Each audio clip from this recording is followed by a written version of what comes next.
Hello, tutorial number 3 to help people through the complexities of the Florimond application procedure.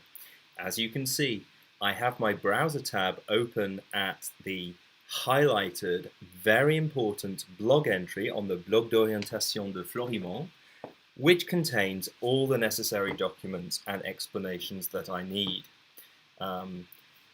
I've been through this before. You can see that here, under Documents, you will open at the Premiere Pack. There's the student checklist, which looks like that. You can see that you must fill in the names of the universities that you're most interested in, the 2 key subjects and teachers that are most relevant to the subject you're interested in. For instance, if you were applying for business management, you might indicate economics and maths. And if you weren't doing economics, you'll just have to indicate another subject that is likely to involve the skills that that course requires. Below that, you can see in February and March that you should already have created and checked your transcript. See tutorial 1 for details about that. That the course outline should be copied and pasted onto into your Google Drive folder, and I believe that I explained that in tutorial number 2, that you've completed the online questionnaire in using the Google form, that you've watched the LSE webinar if you're applying to the UK, because that gives you the best advice about personal statements that I've found. You can see that for the second meeting, there is quite a lot to do. First of all, you will write 600 words about the choices, the research that you've done, and the universities that you're looking at. I'm just going to try and find and see if I can illustrate this.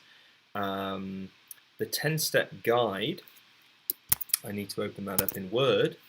The 10-step guide looks like this, and if you scroll through the guide, you will find on page 5 details of how to write the 600 words on the courses that you would most like to attend.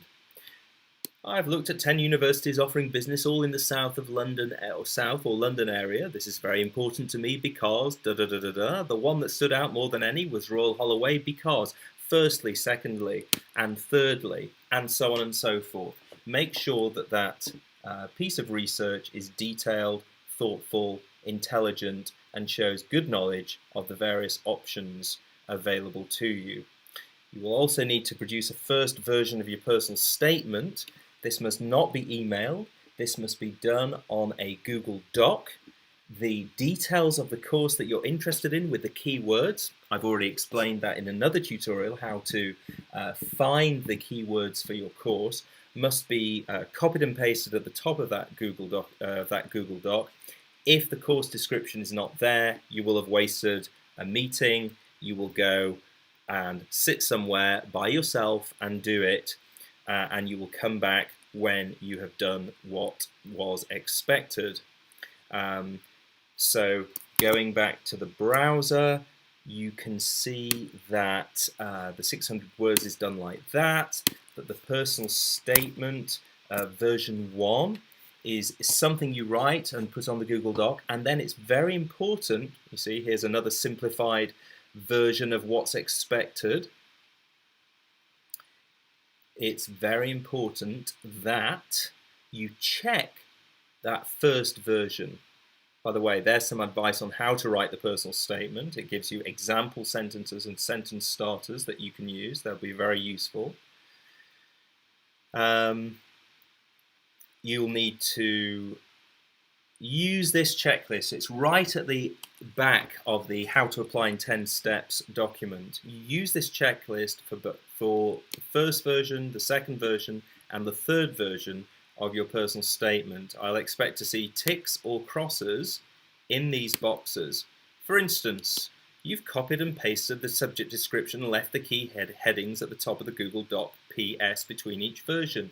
Did you or did you not tick it or put a cross?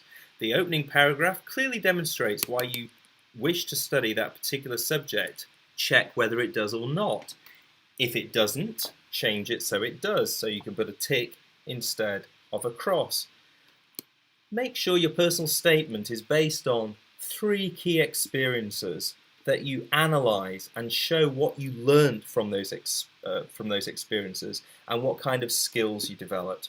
You can see that there are lots of things to check, 22 things to check in your personal statement.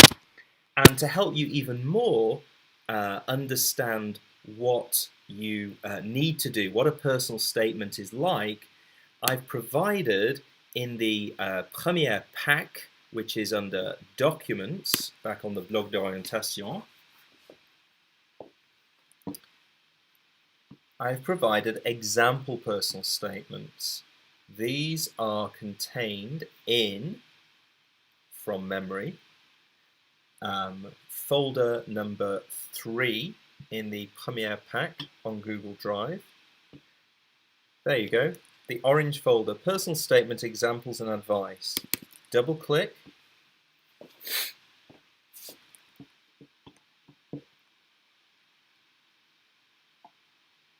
And when that folder opens up, if it ever does,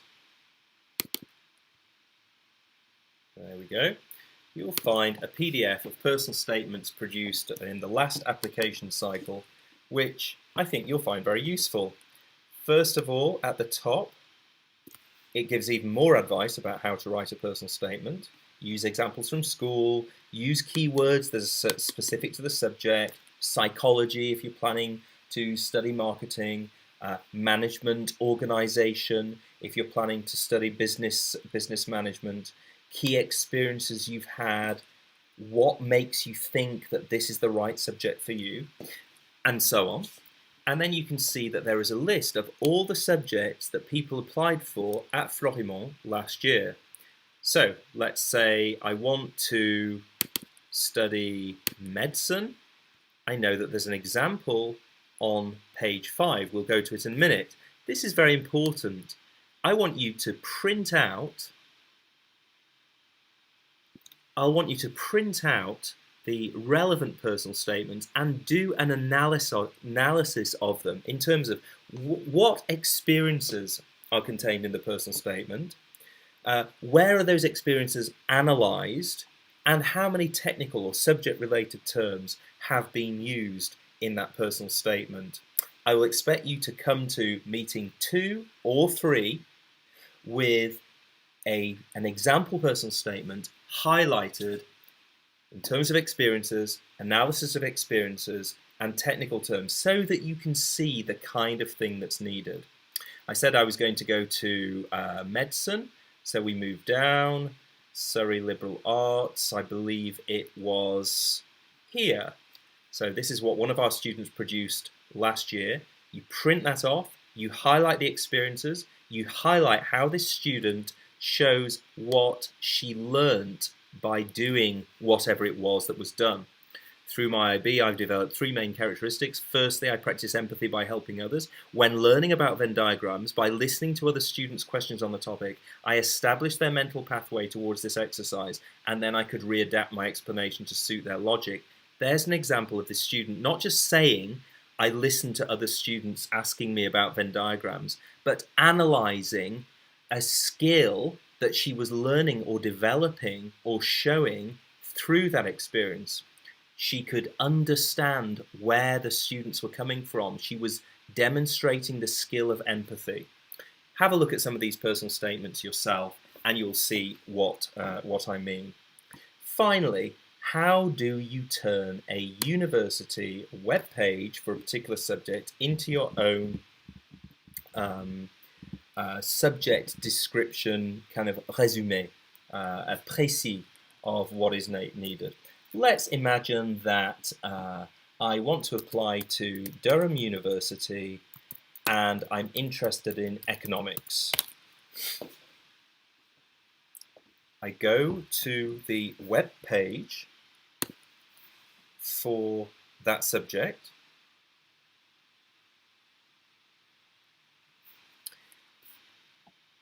I take some moments to familiarize myself with the layout. You can see it's down the left. Each university will be different. It'll be here. You see, essentials, well, I can see the essentials. Course summary. Okay, so that shows me what's involved in each of the years if I study economics at Durham. So what I'm going to do is I'm going to create a new document, a Google Doc. Yes, I'm creating it in a shared folder. This is going to be the beginning of my personal statement because I've decided now that Durham University is the place for me. The way that they see economics is the way that I want to study it. I've created a Google Doc in my Google Drive. And now I copy and paste the course description into what will become my personal statement. And in fact, I never take these things away. I go back into the course description, okay? I look at the course detail. That doesn't seem to tell me very much at all. I look at learning and teaching. I use the opening sentences of each paragraph to get an idea of what it's about. State-of-the-art virtual learning environment. Okay, so they seem to be emphasizing that there are different ways of learning as you study economics at Durham University. Emphasis on small group teaching, it says. So perhaps that's something that I copy and paste into my course description. Transforms the student from a consumer of knowledge to a generator of knowledge. I like the sound of that. That sounds good. If I could show that I am, in some sense, a generator of knowledge in what I'm doing already, then that is signaling to the course tutor that I am very knowledgeable about what Durham expect, that I'm a serious applicant. Students can also attend an extensive program of research-focused seminars. Okay, so that's interesting. That gives me ideas. I wonder if there are any seminars down at Geneva University on economics. Can I network with any of the academics to show that I'm interested in what are the current research issues in economics? This would be a strong point in my application. That doesn't look as if it's going to be particularly helpful. Fees and funding, don't need that. Career opportunities, don't need that. Department information might be useful. Yeah, that opening paragraph looks just like a nice general summary, so I'll stick it at the top, of the way they see economics. Solid grasp of economic theory, applied economics, and statistical techniques. So, for instance, statistical techniques, I know Mr. Lally is going to want to know about this. Give evidence for your skill in statistics. And this is something that I'm going to talk to my maths teacher and maybe my economics teacher about when I have the interview with them. Let's talk about what statistics we've done, what skills I showed, what the challenges were, and how I overcome them. Okay, I hope that's clear and gives you an idea about how to begin the process of tailoring your application to the particular requirements of the course in which you are interested. Thanks very much.